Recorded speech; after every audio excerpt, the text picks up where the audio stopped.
जय भोलेनाथ की प्रिय भक्तगणों, आज मैं आपके लिए लेकर आई हूँ भाद्रपद महीने में पहले सोमवार की ऐसी पावन कथा जिसमें भक्ति है, चमत्कार है और महादेव की अनंत कृपा का अद्भुत अनुभव है। तो कहते हैं, जो भी इसे श्रद्धा से सुनता है और इस व्रत को करता है, उसकी हर मनोकामना महादेव अवश्य पूरी करते हैं। इसीलिए मेरी एक छोटी सी विनती है, आप इस कथा को शुरू से अंत तक मन लगा कर सुने। अगर आपके मन में ये भाई हो तो इसे अपनी हर सहेली, हर भाई, हर बहन तक पहुंचाएं ताकि महादेव का आशीर्वाद हर घर में पहुंचे। तो चलिए शुरू करते हैं ये पावन कथा। बहनों, भाद्रपद महीने का पहला सोमवार था। सावन की हरियाली अभी भी धरती को आशीर्वाद दे रही थी। आसमान में हल्के बादलों के बीच में सूरज की कोमल किरणें मंदिर के कलश पर पड़ रही थी। मंद मंद हवा के में बेल पत्र और तुलसी की सुगंध घुली हुई थी। नदी के किनारे बसे छोटे से गांव में आज विशेष हलचल थी। हर आंगन में सुबह सुबह गौ माता को रोटियां खिला जा रही थी। आटे के दिए जलाकर शिवलिंग पर चढ़ाए जा रहे थे और महिलाएं सफेद, पीले या हरे वस्त्रों में सजी सिर पर पूजा की थाली रखकर मंदिर की ओर जा रही थी। और गांव के बीचों बीच प्राचीन शिव मंदिर था जिसे लोग महादेश्वर नाथ कहते थे। मान्यता थी कि ये शिवलिंग इस वक्त प्रकट हुआ था और भाद्रपद महीने के पहले सोमवार को जो भी सच्चे मन से व्रत का महादेव को जलाभिषेक करता है, उसकी सभी मनोकामना पूर्ण होती हैं। तो इसी गांव में सुधा नाम की एक साध्वी स्वभाव की महिला रहती थी। उसका विवाह हुए कई वर्ष हो चुके थे, लेकिन संतान सुख उसे नहीं मिला था। फिर भी उसने कभी शिकायत नहीं की। उसका जीवन सेवा, पूजा और भक्ति में ही बीतता था। भाद्रपद का महीना पहला सोमवार आते ही सुधा ने मन में एक गहरी आस्था जागी। शायद इस वर्ष महादेव मेरी झोली भी भर दें। भोर होते ही वह नंगे पांव मंदिर की ओर चल पड़ी। हाथ में जल से भरा कलश, बेल पत्र, धतूरा और अपने हाथों से बुना हुआ सूत का धागा था। मंदिर पहुंचकर उसने सबसे पहले गर्भगृह के बाहर दीप जलाया। फिर शिवलिंग पर ठंडा जल चढ़ाकर गंगा जल और दूध से अभिषेक करने लगे। हर चढ़ावे के साथ उसकी आंखों से आंसू बह रहे थे। ये आंसू दुख के नहीं बल्कि उस विश्वास के थे जो उसे महादेव पर था। अभिषेक के बाद वह महादेव के कान के पास झुककर धीमे स्वर में अपनी मनोकामना कहने लगी, हे भोलेनाथ, मेरे जीवन भी संतान का सुख आ जाए तो मैं उसे भी आपकी भक्ति सिखाऊंगी, उसे सेवा भाव दूंगी और अपने आंगन को आपके नाम के गीतों से भर दूंगी। तभी मंदिर के पीछे से बैठे एक वृद्धा साधु ने सुधा को देखा और मुस्कुराते हुए कहा, बेटी, महादेव की कृपा पाने के लिए आज का दिन बहुत पावन है, लेकिन याद रखो, केवल मांगने से नहीं, देने से भी कृपा मिलती है। आज किसी जरूरतमंद को अपने व्रत का हिस्सा देना और अपने दिल की कड़वटाहट को भी त्याग देना। सुधा ने साधु के चरण छुए और प्रणाम किया। वह घर लौटते समय सोच रही थी कि किस तरह वह आज किसी का भला करेगी। तभी उसने रास्ते में देखा कि एक बुढ़िया महिला पेड़ के नीचे बैठी भूख से कमजोर हो रही थी। सुधा ने तुरंत अपनी पूजा की थाली का आधा प्रसाद उन्हें दे दिया। बूढ़ी महिला ने आशीर्वाद में कहा, बेटी, महादेव तुम्हारी झोली भर देंगे। उसी रात सुधा ने सपना देखा और विशाल कैलाश पर्वत के बीच बैठे महादेव माता पार्वती उसे देख रहे थे। माता पार्वती मुस्कुराते हुए कह रही है, सुधा, तुम्हारी सेवा, व्रत और दया से मैं प्रसन्न हूँ। अगले भाद्रपद पहले तुम्हारे आंगन में किलकारी गूंजेगी। सुधा की आंखों में नींद टूट गई और उसने दिल में अपार शांति और विश्वास भर गया। भोर के समय देखा गया सपना सुधा के मन में पूरे दिन गूंजता रहा। जैसे ही कोई मीठा धुन कानों में बार बार सुनाई दे रही हो, वैसे ही माता पार्वती के शब्द उसकी आत्मा में उतर गए थे।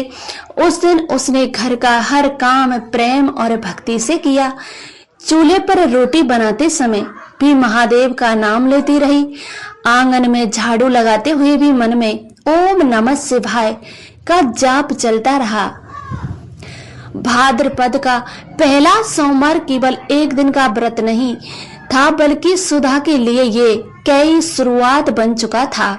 शाम को जब गांव की औरतें मंदिर के आंगन में भजन कीर्तन के लिए जुटी, तो सुधा भी वहां पर पहुंची और दीपों की पंक्तियां ऐसे जगमगा रही थी मानो धरती पर तारों का मेला उतर आया हो। सभी ने मिलकर हर हर महादेव की ध्वनि से वातावरण को पवित्र कर दिया। भजन मंडली में बैठी सुधा ने पहली बार अपनी झिझक छोड़कर ऊंची आवाज में गाना शुरू किया। शिव जी शंकर को जो भजता मन का अंधेरा मिट जाता है। उसकी आवाज में कोई बनावटीपन नहीं था, केवल भाव और प्रेम की गहराई थी। सुनते सुनते आसपास की औरतों की आंखों में नम हो गई। कीर्तन के बाद मंदिर के पुजारी जी ने कथा सुनाई थी। भाद्रपद महीने में पहले सोमवार को माता पार्वती ईश्वर कैलाश पर व्रत किया था और महादेव से आशीर्वाद मांगा था। इसी दिन जो भी स्त्री पुरुष शिव जी की जलाभिषेक करेगा और बेल पत्र धतूरा अक्षत और फल अर्पित करेगा, उसकी हर मनोकामना पूरी होगी। ये कथा सुनकर सुधा के मन में और दृढ़ विश्वास जगमगा गया। उसका सपना व्रत नहीं था। अगले दिन उसने एक संकल्प लिया। भाद्रपद के पूरे महीने वो रोज शिवलिंग पर जल चढ़ाएगी और किसी एक व्यक्ति की मदद करेगी, चाहे वह मदद कितनी ही छोटी क्यों ना हो। कभी वह किसी बच्चे को गुड़ दे देती, तो कभी किसी को बुजुर्ग को कपड़े, तो कभी रास्ते में चलते चलते किसी को पानी पिला देती। धीरे धीरे गांव में लोग उसकी भक्ति और सेवा भाव की चर्चा करने लगे। कई स्त्रियां उससे पूछती, सुधा बहन, तुम्हारे मन में क्या सेवा का भाव कैसे आया? वह मुस्कुराकर बस इतना कहती, जब हम महादेव को प्रेम से कुछ देते हैं तो वह सैकड़ों गुना लौट कर आते हैं। एक दिन भाद्रपद के अंतिम सोमवार से पहले गांव में एक भयंकर तूफान आया। तेज हवाओं से पेड़ उखड़ गए। बारिश से कच्चे मकानों की दीवारें गिरने लगी तो सुधा के पड़ोसी का घर भी गिर गया। उसने बिना सोचे तुरंत अपने घर का दरवाजा खोल दिया और पड़ोसी परिवार को अंदर बुला लिया। उस रात उसने अपने घर का एकमात्र बिस्तर उन्हें दे दिया और खुद फर्श पर सो गई। उसी रात आधी नींद में उसने फिर वही वृद्धा और अपने सपने में साधु ने आशीर्वाद देते हुए कहा, बेटी, अब दूर नहीं है तुम्हारी कोख भी महादेव की कृपा से भरने वाली है। सुबह उठते ही उसका मन कृतज्ञता से भर गया और वह तुरंत मंदिर पहुंची और महादेव को धन्यवाद कहा।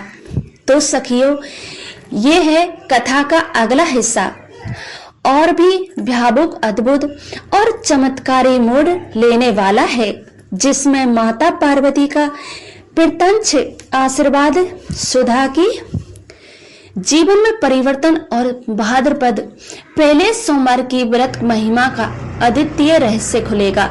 इसलिए मन लगाकर पूरे ध्यान से सुनिए। भाद्रपद महीने का अंतिम सोमवार आया। सुबह का समय था। हल्की गुलाबी आभा आसमान में फैली हुई थी ओस की बूंदें तुलसी के पत्तों पर मोतियों के जैसे चमक रही थी। गांव के मंदिर की घंटियां दूर दूर तक सुनाई दे रही थी। आज का दिन सुधा के लिए सबसे विशेष था। उसने व्रत का प्रारंभ जिस आस्था में किया था, आज उसका पूर्ण होते ही दिवस था। सुधा ने नहाकर पीले रंग की साड़ी पहनी, बालों में चमेली की फूल लगाए और पूजा की थाली में बेल पत्र, धतूरा, सफेद फूल, गंगा जल, कच्चा दूध और शहद चंदन सजाया। उसकी आंखें चमक रही थी, मानो मन ही मन जानती हो कि आज उसके जीवन में सबसे बड़ा पवित्र मोड़ आने वाला है। वह मंदिर पहुंची और देखा पूरा गर्भग्रस्त दीपों से जगमगा रहा था। हर ओर एक ओम नमः शिवाय की ध्वनि गूंज रही थी। पुजारी जी ने विशेष रुद्राभिषेक का आयोजन किया। सुधा भी मायंत्र के साथ जलाभिषेक करने लगी। जब उसने महादेव के कान के पास झुककर प्रार्थना की तो उसके होठ कांप रहे थे, लेकिन मन ही मन स्थिर था। हे भोलेनाथ, जो भी मेरे मन में भाग्य में है वह आपकी इच्छा से है, लेकिन अगर मेरी कोख का आंगन भी आपके भजनों से गूंजे तो मेरा जीवन धन्य हो जाएगा। जैसे ही अभिषेक समाप्त हुआ तो मंदिर में एक अनोखी शांति छा गई। दीपक से लौ स्थिर हो गई और गर्भग्रस्त में ऐसी सुगंध फैल गई जो किसी ने पहले महसूस नहीं की थी। अचानक पुजारी जी की आवाज आई, महादेव और माता पार्वती प्रसन्न हुए हैं। ये देवी आज आशीर्वाद लेकर जा रही है। सुधा की आंखों में आंसू बहने निकले। उसने महसूस किया जैसे कि किसी ने उसके सिर पर हल्के हाथों रखा हो। मन में एक मीठी ठंडक उतर गई है। हे माता पार्वती, ईश्वर था कि बीतते गए और कुछ ही महीने में सुधा के जीवन में वह चमत्कार हुआ जिसका वह बरसों से इंतजार कर रही थी। वह मां बनने वाली थी। खबर सुनते ही पूरा गांव में महादेव का जयगान करने लगा। लोग कहते, देखो भाद्रपद के पहले सोमवार की व्रत की महिमा। सुधा ने गर्भ के पूरे समय ही सेवा भाव जारी रखा है। वह रोज तुलसी माता को जल देती, किसी न किसी को भोजन कराती और शिवलिंग पर जल चढ़ाना कभी नहीं भूलती। समय बीता। अगले भाद्रपद के महीने पहले सोमवार से ही ठीक एक दिन पहले सुधा के आंगन में एक नन्ही किलकारी गूंजी और बच्चे के जन्म के साथ ही घर में दीप जलाए गए, भजन गाए गए। सुधा ने अपनी बेटी का नाम रखा पार्वती, क्योंकि ये तो माता की ही है आशीर्वाद था। उसी दिन से गांव में ये मान्यता और भी गहरी हो गई कि भाद्रपद के पहले सोमवार का व्रत केवल इच्छाओं को ही नहीं, जीवन को भी बदल देता है। तो सखियों, अब आगे हम सुनेंगे कि कैसे इस व्रत का रहस्य प्राचीन समय में माता पार्वती और महादेव के संवाद में प्रकट हुआ था और क्यों इसे मनोकामना पूर्ण सोमवार कहा जाता है। इसीलिए मन लगाकर पूरे ध्यान से सुनिए। बहुत समय पहले की बात है। कैलाश पर्वत पर हिमाचालित चोटियों के बीच माता पार्वती कमलासन ब्रजमान थी और चारों ओर मंद सुगंधित पुष्पों की महक फैली हुई थी और समीप ही महादेव गहन ध्यान में लीन थे। उस दिन भाद्रपद का मास पहला सोमवार था, वही तिथि जो युगों युगों से विशेष मानी जाती है।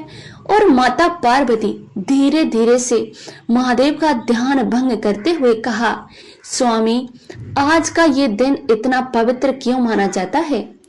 क्यों कहा जाता है कि इस दिन का व्रत करने से मनोकामना अवश्य पूर्ण होती है? महादेव ने मंद मंद मुस्कुराहट के साथ उत्तर दिया, हे रहस्य अत्यंत प्राचीन है। सतयुग में जब धरती पर धर्म का प्रकाश था, एक निर्धन ब्राह्मण दंपति रहता था। उनके पास धन्ना और ना ही संतान, लेकिन हृदय भक्ति के भार था। एक दिन उन्हें एक वृद्ध रस ने बताया कि भाद्रपद के मास के पहले सोमवार को व्रत कर बेल पत्र और गंगा जल से मेरा अभिषेक करें और किसी भूखे को भोजन कराएं, उनकी सबसे बड़ी इच्छा पूर्ण हो जाएगी। उन्होंने वैसा ही किया। अगले ही वर्ष उनके घर में लक्ष्मी का वास हुआ और उनकी गोद भी भर गई। तब से ये सोमवार केवल व्रत का दिन नहीं, बल्कि विश्वास और करुणा का पर्व माना गया है। माता पार्वती कहा, स्वामी, तो क्या व्रत केवल संतान सुख के लिए ही है?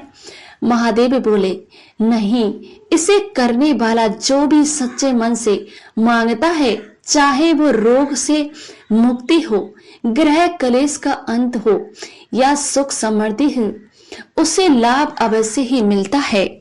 शर्त यह है कि व्रत केवल मांगने के लिए नहीं, देने वाले भाव से भी करना चाहिए। यही संवाद वर्षों बाद सुधा के जीवन में उसी व्रत के रूप में आकर प्रकट हुआ था। मानो युगों पहले का आशीर्वाद आज के समय में उसके जीवन को छूने आया हो। अब जब भी भाद्रपद का पहला सोमवार आता है तो सुधा अपनी बेटी पार्वती को लेकर मंदिर जाती और उसे बताती कि बेटी, ये केवल पूजा का दिन नहीं, बल्कि किसी के जीवन में आशा जगाने का दिन है। गांव की स्त्रियां जो पहले केवल कथा सुनती थी, अब इसमें व्रत करने लगी। हर वर्ष ये दिन गांव के लिए एक उत्सव बन गया। महिलाएं सुबह से ही बेल पत्र तोड़ती, गंगा जल भरती और शाम को शिव भजन कीर्तन होता। दीपों की पंक्तियां आकाश गंगा जैसी दिखती और हर घर में रोटियां, खीर और प्रसाद बनाकर बांटे जाते। तो बहनों, अब ये कथा एक अद्भुत मोड़ ले रही थी, जहां एक बार इस व्रत की परीक्षा इसमें माता पार्वती ने ली थी और कैसे उस परीक्षा ने पूरे कैलाश लोक को चकित कर दिया। यह हिस्सा आपके श्रोताओं को शिव पार्वती की लीला में पूरी तरह डुबो देगा, इसलिए मन लगाकर पूरे ध्यान से सुनिए। एक समय की बात है, भाद्रपद के महीने का पहला सोमवार आने वाला था। कैलाश पर माता पार्वती के मन में विचार आया कि इस व्रत की महिमा का अनुभव तो सबको है, पर क्या इसका फल हर किसी को पता है, एक जैसा मिलता है? क्या लोग इसे सच्चे भाव से करते हैं या केवल लाभ पाने के लिए? ये सोचकर माता पार्वती ने महादेव से कहा, स्वामी, इस वर्ष भाद्रपद पहले सोमवार को धरती पर जाऊंगी और अपने व्रत की परीक्षा लूंगी। मैं देखती हूँ कि कौन इसे केवल अपने स्वार्थ के लिए करता है और कौन सच में भक्ति से करता है। महादेव मुस्कुराकर अनुमति दे दी। अगली सुबह माता पार्वती साधारण वेश में एक वृद्धा साध्वी का रूप लेकर धरती पर उतरी। उनका मार्ग एक बड़े नगर से होकर गुजरता था, जहां मंदिरों में व्रत की तैयारियां हो रही थी। पहले वो एक धनी व्यापारी के घर पहुंची और दरवाजे पर सुंदर सजावट थी, पूजा का पूरा सामान रखा था। माता पार्वती उससे पानी और थोड़ा प्रसाद मांगा। व्यापारी ने नाखुशी से कहा, माँ, ये तो मेरी पूजा का प्रसाद है, इसे किसी को देने से मेरा व्रत अधूरा हो जाएगा। माता पार्वती ने शांत भाव से उसे आशीर्वाद दिया, लेकिन मन ही मन समझ गई कि यहाँ भक्ति अधिक दिखावा है। फिर वह एक साधारण किसान के घर गई। वहां मिट्टी का छोटा सा घर था। घर पर पूजा की थाली में बेलपत्र, जल और थोड़ी सी खीर रखी थी।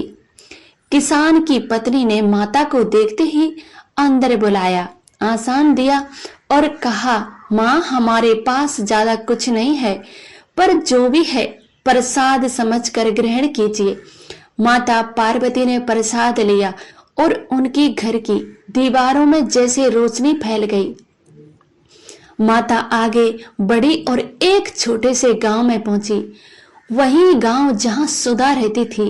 सुधा उस गांव में समय मंदिर से लौट रही थी।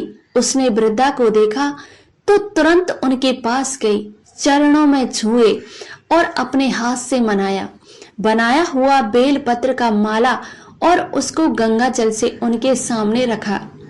माँ, इसे इस बार कीजिए, ये भोलेनाथ का चढ़ाने के लिए लाया था, पर आज आप ही मेरे लिए। भोलेनाथ के इस रूप में माता पार्वती ने प्रसन्न होकर कहा, बेटी, तेरा व्रत पूर्ण है, तेरा भाव ही तो तेरे सबसे बड़ी पूजा है। उस क्षण सुधा को समझ आया कि व्रत का असली अर्थ केवल नियम निभाना नहीं, बल्कि सेवा, दान और प्रेम का भाव रखना है। तो सखियों, माता पार्वती ने जब धरती पर अपना भ्रमर पूरा किया और भक्तों की भावनाओं को परखा, तब उनके मन में स्पष्ट हो गया कि भाद्रपद के पहले सोमवार का व्रत तभी पूर्ण फल देता है जब उसमें त्याग, करुणा और निस्वार्थ भक्ति का भाव हो। वह कैलाश पर्वत लौटी जहां महादेव ध्यान में लीन थे। उनके चरणों में बैठकर माता ने कहा, स्वामी, मैंने धरती पर जाके देखा है, उससे मुझे ये समझ आया कि केवल विधि विधान से किया गया व्रत अधूरा है। सच्चा व्रत वह है जिसमें मन की शुद्धि और दूसरों के प्रति प्रेम हो। महादेव ने सहमति से सिर हिलाया और बोले, देवी पार्वती, तुम्हारा अनुभव आने वाले युगों के लिए मार्गदर्शन बनेगा। आज से मैं ये घोषणा करता हूँ कि भाद्रपद के मास के पहले सोमवार को जो भी स्त्री या पुरुष सच्चे भाव से मेरा जल अभिषेक करेगा, बेल पत्र अर्पित करेगा और किसी जरूरतमंद को कुछ अर्पित करेगा, उसकी सभी योग मनोकामना अवश्य पूर्ण होंगी। और यदि कोई केवल अपने लाभ के लिए व्रत करेगा परंतु सेवा, दया भाव नहीं रखेगा, तो उसको केवल कर्म का फल मिलेगा, लेकिन व्रत का चमत्कार नहीं मिलेगा। ये घोषणा स्वर्ग लोक से लेकर धरती तक गूंजी। देवलोक में गंधर्वों ने भजन गाए, अप्सराओं ने पुष्प वर्षा की और धरती पर भक्तों ने ढोला नगाड़ों के साथ व्रत का पर्व मनाया। सुधा के गांव में जब ये समाचार पहुंचा कि माता पार्वती इस धरती पर आई थी, तो सब लोग श्रद्धा से भर गए। उस दिन से गांव की परंपरा बन गई कि भाद्रपद के पहले सोमवार को हर घर में प्रसाद बनाकर उसे पहले किसी जरूरतमंद को दिया जाता और फिर मंदिर में चढ़ाया जाता। सुधा भी अपनी बेटी पार्वती को लेकर यहाँ सेवा करती और उसे सिखाती, बेटी, याद रखो, महादेव केवल हमारे चढ़ावे से नहीं, हमारे भाव से प्रसन्न होते हैं। और बहनों, अब आगे सुनिए, जिसमें महादेव इसमें सुधा के घर आएंगे और उनके साथ घटित होगा एक ऐसा चमत्कार जो आपके श्रोताओं के मन में भी गहरी आस्था और भावुकता भर देगा। तो इसलिए पूरे ध्यान से मन लगाकर सुनिए। भाद्रपद का मास का पहला सोमवार था। सुबह की हवा तुलसी और बेल के फूलों की महक फैली हुई थी। गांव की गलियों में हर कोई पूजा की तैयारी में व्यस्त था। सुधा भी अपनी बेटी का, पार्वती का साथ सुबह सुबह नंदी के गंगा जल भरकर लौटी थी। उस दिन से उसके मन में एक अजीब सी शांति थी। उसने घर के छोटे से आंगन को गोबर और गेरू से लीपा, बीच में रंगोली बनाई और उसके केंद्र में शिवलिंग स्थापित किया। बेल पत्र, धतूरा और गंगा जल से अभिषेक शुरू हुआ। पूजा पूरी करने के बाद सुधा ने जैसे ही रोटियां और खीर बनाकर प्रसाद तैयार किया, तभी दरवाजे पर धीमी सी दस्तक हुई।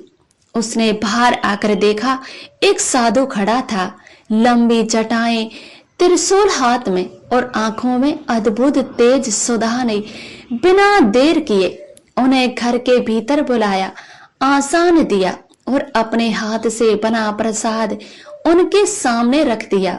साधु ने प्रसाद ग्रहण करते हुए धीरे से कहा, बेटी, आज तुम्हारा व्रत पूर्ण हुआ। जो मनोकामना तुम्हारे हृदय में है वह अवश्य ही पूरी होगी।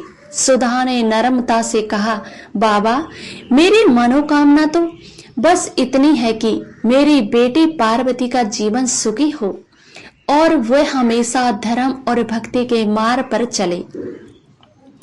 साधु ने मुस्कुराए, उनकी आंखों में आशीर्वाद की चमक थी। उन्होंने आशीर्वाद देते हुए कहा, तुम्हारी ये बेटी न केवल सुखी होगी बल्कि इसके जीवन में अनेकों को कल्याण होगा। ये कहकर साधु उठे और धीरे धीरे चलने लगे। जैसे ही भी दरवाजे से बाहर निकले तो सुधा ने उन्हें फिर से देखने की इच्छा से पुकारा, लेकिन सामने कोई नहीं था। केवल आंगन में हल्की सी बिलपत्र और गंगा जल की सुगंध थी, बाकी थी। तभी उसे एहसास हुआ वह साधु कोई और नहीं, इसमें महादेव थे, जो विभुक रूप से उसके घर पर आए थे। उस दिन से के बाद सुधा के जीवन में जैसे जैसे सुख और शांति का प्रभाव शुरू हो गया। उसकी बेटी पार्वती बड़ी होकर गांव की सबसे प्रिय और सेवा भक्ति कन्या बनी। जब भी भाद्रपद का पहला सोमवार आता तो सुधा आंखें बंद करके उस दिन याद करती जब महादेव ने उसके आंगन में बैठकर प्रसाद ग्रहण किया था। और गांव की हर स्त्री अपने बच्चों को ये कथा सुनाते हुए कहती, बेटा, व्रत का सबसे बड़ा फल ईश्वर का आशीर्वाद है और आशीर्वाद केवल निस्वार्थ भक्ति से मिलता है। और सखियां, समय बीतता गया। सुधा की बेटी पार्वती अब युवा अवस्था में प्रवेश कर चुकी थी। वह देखने में सुंदर थी और उसका सबसे बड़ा श्रृंगार था उसका संस्कार, भक्ति और सेवा भाव। गांव की हर वृद्धा उसे अपने घर बुलाकर आशीर्वाद देती और कहती, बेटी, तू तो जैसे इसमें माता पार्वती का अंश है। भाद्रपद का पहला सोमवार फिर आया। उस दिन सुधा और पार्वती ने मिलकर पूरे गांव के लिए सामूहिक जलाभिषेक का आयोजन किया। मंदिर में ढोल नगाड़ों की गूंज थी, महिलाएं भजन गा रही थी और हर कोई बेल पत्र चढ़ाकर अपनी मनोकामना मांग रहा था। पूजा के बाद जब सब लोग प्रसाद ग्रहण कर रहे थे तो तभी मंदिर के द्वार पर एक तेजस्वी युवक आया। उसके माथे पर चंदन का तिलक, गले में रुद्राभिषेक की माला और आंखों में अमपुर शांति थी। उसने शिवलिंग के चरणों में प्रणाम किया और फिर प्रसाद लेने के लिए आगे बढ़ा। सुधा की नजर उस युवक पर पड़ी। मन में एक आवाज आई, यही तेरी बेटी का जीवन साथी। वह आवाज साधारण नहीं थी, जैसे पार्वती का संकेत था। कुछ समय के बाद माता पता चला कि वह युवक एक पास के गांव का रहने वाला था, धर्मपरायण और विद्वान का, जिसका नाम था शिवंद। वह भाद्रपद के पहले सोमवार का व्रत बचपन से ही कर रहा था और हर वर्ष किसी नए गांव में जाकर वहां के शिवालय में पूजा करता। और सुधा ने अपने मन की बात मंदिर के पुजारी को बताई तो पुजारी ने मुस्कुराते हुए कहा, बहन, ये तो स्पष्ट है कि यह जोड़ी इस पे भगवान ने बनाई है। और कुछ ही महीनों में विवाह की तैयारियां शुरू हो गई। विवाह के दिन गांव का हर आंगन दीपों से जगमगाता रहा और हर मंदिर में अखंड दीप जला रहा था। जब पार्वती और शिवानंद 7 फेरे ले रहे थे तभी अचानक मंदिर की घंटियां अपने आप बज उठी और आकाश से बेल पत्रों की वर्षा होने लगी। तभी से सभी ने ये चमत्कार देखा और समझ गए कि इसमें महादेव और माता पार्वती की कृपा है। विवाह के बाद भी पार्वती शिवानंद ने भाद्रपद के पहले सोमवार का व्रत जीवन भर निभाया।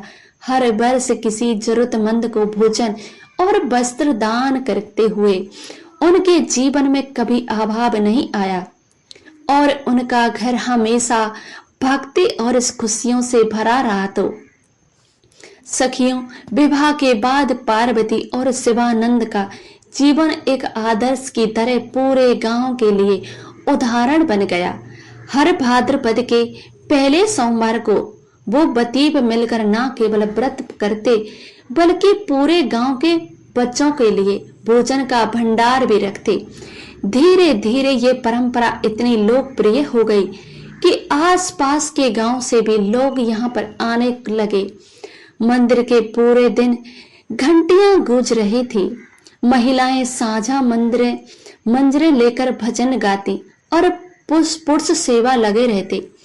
एक वर्ष ऐसा आया जब गांव के भीषण सूखा पड़ा, खेत सूख गए और कुएं खाली हो गए और कई लोग भूख प्यास से परेशान होने लगे। समय भी भाद्रपद का पहला सोमवार नजदीक आया और गांव के कुछ लोगों ने कहा, इस बार व्रत और भंडार कैसे होगा? अनाज और पानी तो हमारे पास खुद के लिए भी मुश्किल से है। पार्वती ने शांत ईश्वर में उत्तर दिया, महादेव का भंडारा कभी खाली नहीं होता। हम अपने पास जो भी है उसे अर्पित करेंगे, बाकी उनकी कृपा पर छोड़ देंगे। व्रत के दिन उन्होंने जो थोड़ा सा अनाज था उसी से प्रसाद बनाया और मंदिर में चढ़ा दिया। जैसे ही अभिषेक पूरा हुआ, आकाश में से घने बादल उमड़ आए। कुछ ही दिनों में छड़ों में मूसलाधार वर्षा शुरू हो गई। कुएं और तालाब पानी भर गए। खेतों में हरियाली लौट कर आई और पूरे गांव में इसे महादेव का प्रचंड आशीर्वाद माना। उस चमत्कार के बाद से गांव का हर व्यक्ति जीवन भर इस व्रत को निभाने का संकल्प लेने लगा। कहा जाता है कि जिसने भी सच्चे भाव से ये व्रत किया, उसकी कठिन से कठिन मनोकामना पूरी हुई हो। चाहे वो संतान सुख हो, इसमें साथ हो या लाभ हो या घर में सुख शांति, पार्वती शिवाद ने वृद्धावस्था तक यह सेवा की और जब उनका देहांत हुआ तो पूरे गांव में उन्हें ऐसे विदा किया जैसे माता पिता को विधिया कर रहे हो। आज भी भाद्रपद का पहला सोमवार आते ही उस गांव के मंदिर में वही घंटियां गूंज पड़ी। भक्ति के ईश्वर और वही प्रसाद की सुगंध फैलती रही। गांव की स्त्रियां अपने बच्चों को ये कथा सुनाती और कहती, बेटा और बेटी, व्रत की असली शक्ति हमारे निस्वार्थ भाव में है। जब हम अपने पास का थोड़ा भी प्रेम से बांटते हैं, तब भगवान हमारे जीवन में असीम कृपा बरसाते हैं। बहनों, ये कथा हमें ये सिखाती है कि भाद्रपद के पहले सोमवार का व्रत केवल एक विधि नहीं बल्कि एक भावना है, त्याग, करुणा और भक्ति की भावना। जब हम दिल से भगवान शिव जी और माता पार्वती का स्मरण करते हैं तो जरूरतमंदों की सेवा करते हैं और मन को निष्कलंक रखते हैं, तब हमारा जीवन इसमें ही सुख और शांति से भर जाता है। हे महादेव, आप सभी बहनों और अपनी कृपा बनाए रखें। हर भाद्रपद के सोमवार आपके जीवन में नई खुशियां और नई शुरुआत लेकर आए। तो बहनों, कथा पूरी होने से पहले बस एक छोटा सा वचन दे दो।